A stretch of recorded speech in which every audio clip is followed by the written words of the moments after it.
Hello বন্ধুরা, আবারও চলে আসলাম নতুন একটি অনুগল্প নিয়ে। আজকে শোনাবো সাহিল আবরারের অদ্ভুত জীবন অনুগল্পটি। পাগলে কিনা বলে ছাগলে কিনা খায়। ছোটবেলা থেকে প্রবাদটা শুনে বড় হয়েছি।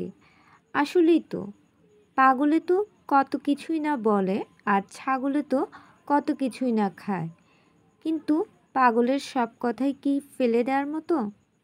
হয়তোবা সবার কাছেই অপ্রাসঙ্গিক লাগতে পারে, কিন্তু পাগল কি জন্মগতই পাগল, নাকি কোনো কাহিনী আছে? শোনার হয়তো কেউ নেই, কিন্তু আমি শুনি।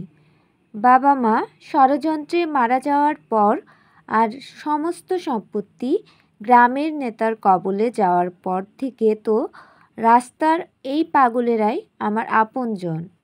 তাদের জীবনের কাহিনীগুলোতে তারাও কখনো মুখ্য চরিত্র ছিল, অথচ আজ তারা পাগলের উপাধিতে রাস্তায় আশ্রিত। জীবন কি অদ্ভুত, তাই না? সবাইকে ধন্যবাদ।